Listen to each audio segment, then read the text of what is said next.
C'est quoi? C'est à propos de quoi? Bonjour et bienvenue pour une nouvelle édition de Quoi de 17 mai 2005. Aujourd'hui, on a une nouvelle présentatrice qui présente le téléjournal de Quoi avec nous. C'est Olivia. Bonjour.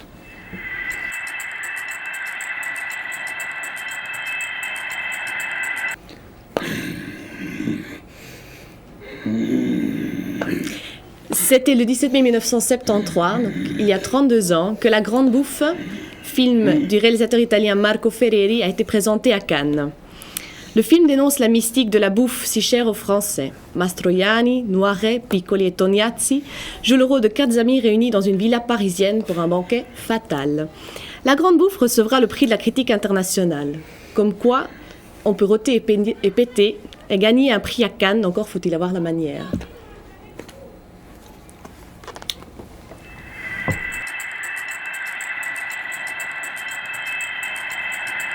Vous vous souvenez de l'engagement de la population du quartier pour sauver sa poste. Aujourd'hui, la Poste remet la compresse à l'aide de statistiques pour le mois tranche. En effet, il semblerait que la fréquentation de l'office de poste a diminué de 50% l'année passée, juste après le mouvement populaire pour sa sauvegarde. Tout le monde connaît la file d'attente à la poste de la Bordonnette. Cependant, la Poste s'appuyait sur ces statistiques pour motiver la suppression d'un poste de travail. Nous courons donc le risque, après la fermeture de l'après-midi, de devoir faire affaire avec un office bancal. Jusqu'à quand? Sans transition des nouvelles des Kids, ils seront le mercredi 25 mai en plein air pour construire des cabanes au terrain d'aventure sous l'aérodrome de la Blécherette. Rendez-vous à 14h devant le centre socioculturel avec de vieux habits, bonnes chaussures et casquettes. N'oubliez pas d'amener 5 francs pour les membres et 6 francs pour les non-membres comme d'habitude. Le cours de Tai Chi ont bien lieu cette semaine le mercredi de 16h à 17h et le jeudi de 18 à 19h. Un peu d'exercice au soleil dans le calme et la détente.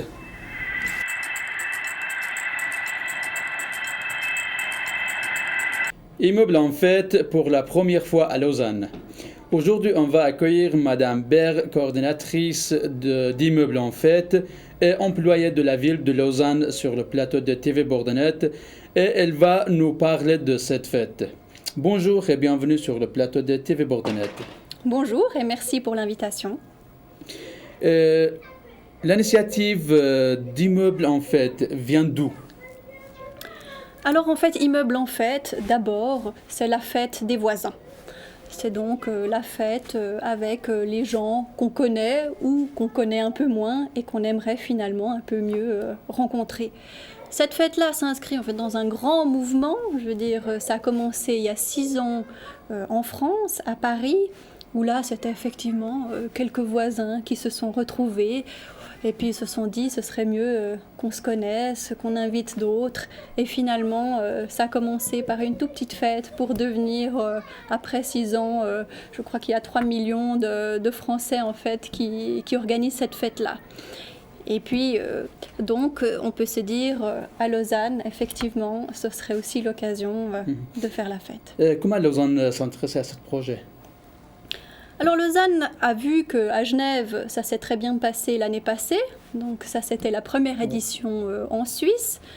Alors ils se sont dit, mais pourquoi pas à Lausanne aussi? Finalement, on souffre un peu des mêmes symptômes, de pas forcément connaître son voisin, des fois de souffrir aussi de solitude. Et d'ailleurs, ça a été, c'est ressorti d'Agenda 21, où les gens ont d'ailleurs émis le souhait d'une plus grande convivialité, que les gens se connaissent mieux, qu'ils avaient tendance à toujours rester chacun dans leur coin, et que c'était important finalement peut-être de mieux connaître son voisin, et puis que si on le connaissait mieux, peut-être qu'après on pourrait s'entraider, peut-être lui demander le beurre qu'on n'aurait peut-être pas osé faire avant, ou alors peut-être même c'est l'occasion de régler les petits conflits qu'on pourrait avoir autour d'un verre. Voilà, c'est une initiative intéressante. Si je veux faire ce fête, comment je dois faire Comment pour vous, fêter comment vous devez procéder, Oui. ouais. Donc là, vous avez reçu cette Oui, bien sûr. lettre-là. Et puis, exactement, à ce moment-là, vous prenez cette belle affiche, vous inscrivez si vous voulez, parce que de nouveau, je veux dire, ça c'est si on veut déjà organiser quelque chose de plus important, mais si vous voulez rester tout simple, simplement de dire, j'organise, venez à telle heure, je prends cette carte, j'invite mon voisin, je le glisse sur la porte, je lui fais même une surprise, il ne sait pas, ou je peux faire ça à la dernière minute. Et puis vous pouvez inviter vos voisins comme ça en disant chacun amène quelque chose, sans souci, ça va rien coûter, ça va juste coûter un peu de temps et puis pour mieux connaître son voisin. Ça roule à Lausanne partout ou c'est particulier dans certains quartiers? Alors c'est vrai qu'on a restreint pour la première édition à 7 quartiers, dont justement la Bourdonnette. Ouais. Merci pour accepter notre invitation. Merci. Beaucoup. N'oubliez pas, c'est 31 mai et venez nombreux pour fêter la fête d'immeuble ou fête de voisins. Beltane, c'est une fête celte qui aura lieu le samedi 21 mai au refuge de Sauva-Blanc de 14h. Aujourd'hui, on accueille Bénédicte sur le plateau. Bonjour et bienvenue sur le plateau de TV Bourdonnette. Quelle est l'origine de Beltane? Alors l'origine donc de la fête Beltane, c'est une fête celte à la base donc, et puis donc cette fête celtique, elle est datée de presque 2500 ans, hein, et puis justement il y en a 4 par année qu'on organise, donc l'association Club Caméléon organise cette fête depuis environ 10 ans. Donc les 4 par année en février, donc Imbolc, maintenant la fête de Beltane, et puis après la fête de Lugnasad en septembre, et ensuite la fête de Samhain. Alors la fête de Beltane, c'est surtout pour célébrer un peu la lumière, le grand feu, hein, donc l'arrivée un peu de l'été. Comment se déroule cette fête? Alors, cette fête, justement, il s'agit que chacun vienne un peu, amène un peu son côté celte, parce qu'il ne faut pas oublier que les Celtes, donc, ils étaient surtout en Europe, hein, donc c'est nos ancêtres. Hein, et puis, donc chacun vient un peu découvrir et puis aussi amener un peu ce qu'il a pu voir en lui de Celte. Donc là, pour cette fête, justement, on va faire de la création florale, donc créer des fleurs, aussi des colliers en fleurs. Il y a beaucoup aussi des chants, des danses, aussi donc celtiques. Moi, par exemple, je suis d'origine galicienne, donc du nord de l'Espagne, et puis j'amène une fête gaïègue, mais d'autres personnes peuvent amener d'autres choses, comme une fois, il y a quelqu'un qui est venu avec des galettes celtes, dans le but justement de partager en communauté cette ambiance un peu celtique d'antan, en fait.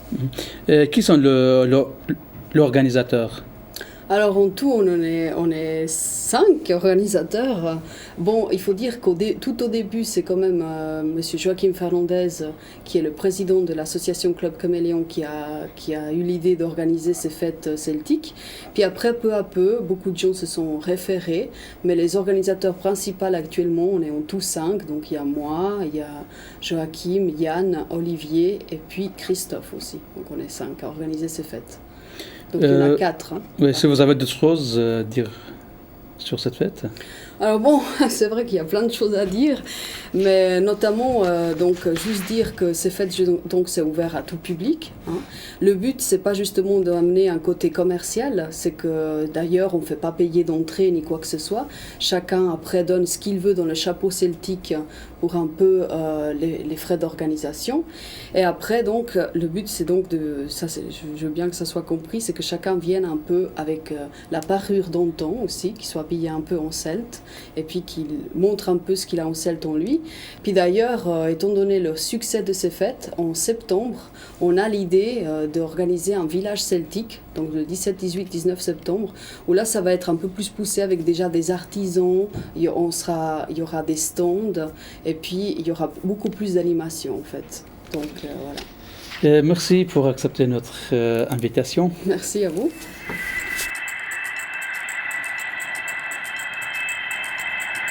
Ce week-end, plus de 10 000 spectateurs étaient présents sur les rives du lac Clément pour admirer les premiers bateaux à vapeur. Corinne Gay était sur place et nous a ramené de magnifiques images. C'est le consul des États-Unis en France, Edward Church, qui lance le premier bateau à vapeur sur le Léman. Cela fera de nombreux émules, ce qui poussera les sociétés de l'Aigle du Léman et de l'Helvétie à collaborer. Elles s'uniront encore en 1853 pour former la Société des bateaux à vapeur réunis du Léman. Mais c'est en 1873 que la Compagnie générale de navigation, CGN, sur le lac Léman est née. Vous allez voir par ordre d'entrée dans le port le bateau, la Suisse, construit en 1910, vitesse maximale 30 km/h. Nous verrons ensuite le Vevey, construit en 1907 et qui sera hors service dès 2007. Profitez dès maintenant pour les dernières courses. Ensuite, nous avons le Rhône, qui date de 1927, avec une puissance de 900 chevaux. Voilà le Montreux, une des plus anciens, puisqu'il date de 1904 avec son système de propulsion par roue à aube. Et finalement, nous avons l'Italie, qui peut transporter jusqu'à 800 passagers. Des images magnifiques qui vous donneront peut-être des idées pour cet été. Et maintenant, de nouvelles de l'AFMR, l'association de familles monoparentales. Refuser d'embaucher une veilleuse noire est-il légitime? C'est ce jeudi 19 mai au buffet de la gare CFF de Lausanne à 20h. Une assemblée publique contre la ségrégation au travail aura lieu. Elle sera introduite par M. Oscar Tosato, président d'Accord SOS Racisme, et le président du FEL, Paul Kamombo Notumba. À l'initiative de la AFMR, venez nombreux au rassemblement le 25 mai devant le tribunal Montbenon à 17h15. À l'occasion de son assemblée générale, Retravailler Coref vous invite à sa conférence annuelle intitulée « Le réseau, un outil de réinsertion sociale et professionnelle » qui aura lieu le mercredi 25 mai à 20h15 à l'hôtel Continental, à la place de la gare 2 à Lausanne. Elle sera présentée par Madame Geneviève Morand, fondatrice de Résonance et formatrice en réseautage. L'entrée est libre. Pour tout renseignement, appelez le 021 341 71 11.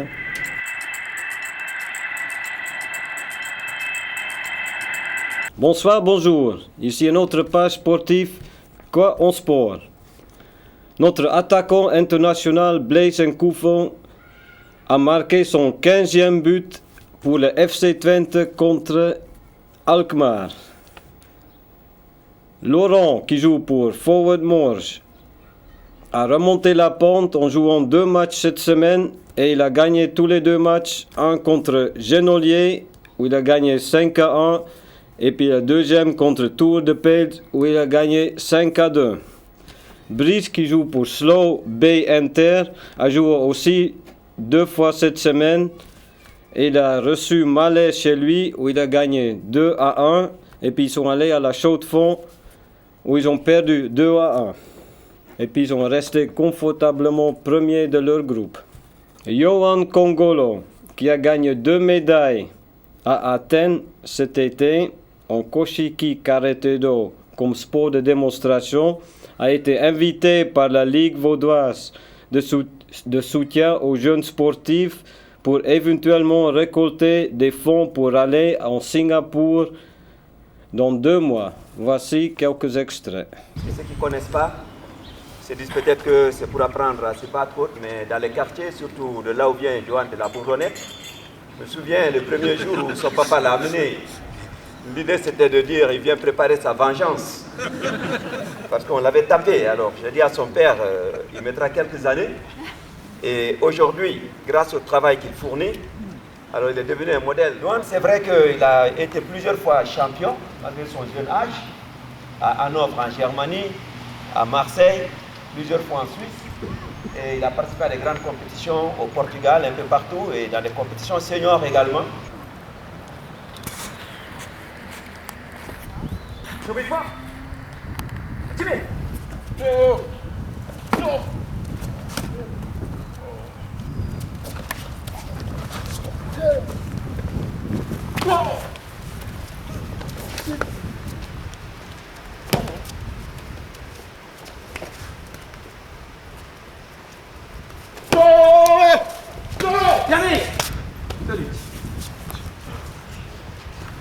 Aka, Jordan Gary, avec le coup de pied, Jordan Zuki, point, Rosal, 3 points. Zupte, Timé.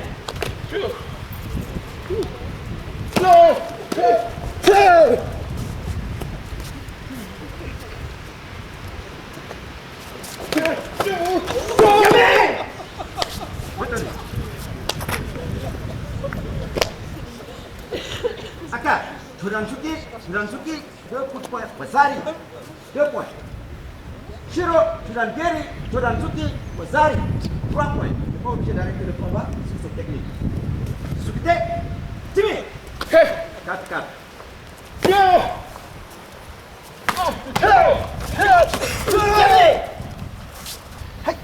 Zupte, Timé. Toshibarak, il reste 30 secondes.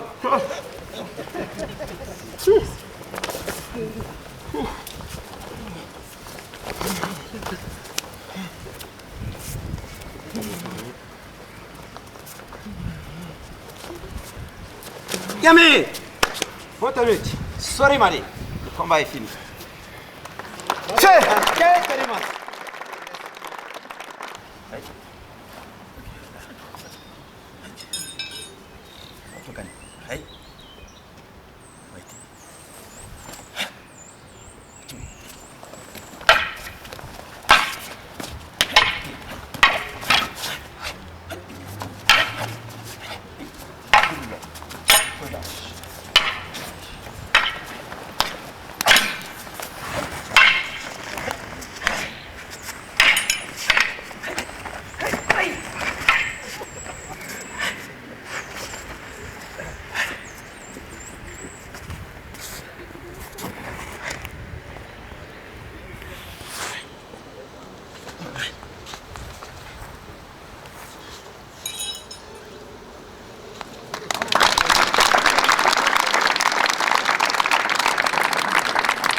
Nous espérons qu'on a pu vous donner une petite appréciation de ce que Johan sait faire et nous espérons compter toujours sur vous et que la fête continue.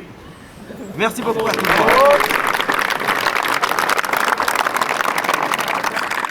Et puis, merci, et puis à la semaine prochaine pour une autre page Quoi en sport. Au revoir.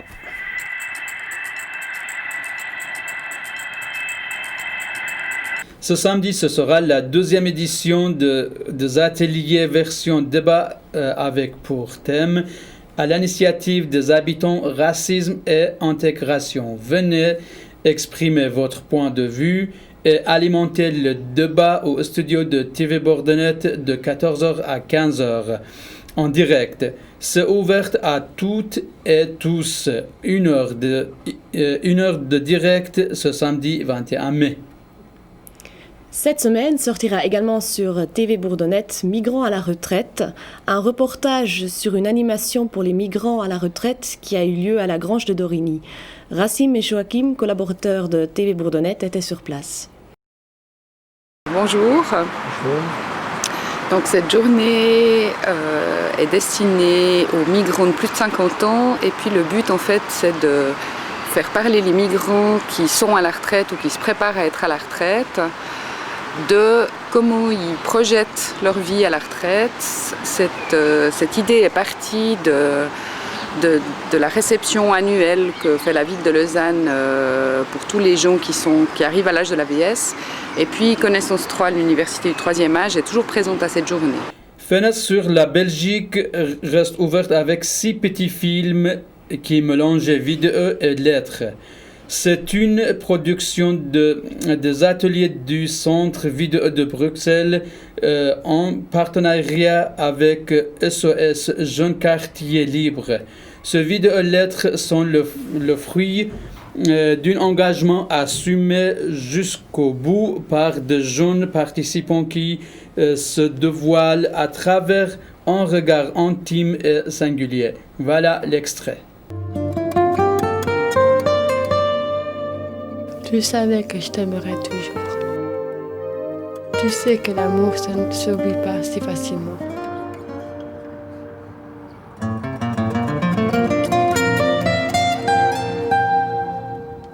Regarde, une fleur se fanait, mais n'est pas morte. Car l'amitié est venue pour nous.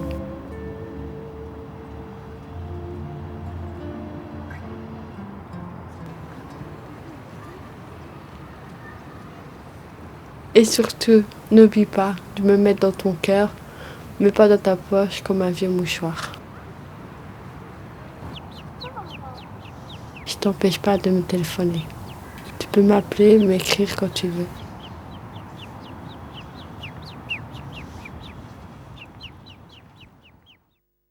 Finalement, Valentina et Luigi sont allés à l'aquarium de Gênes au début de ce mois et ils nous ont ramené des images étonnantes.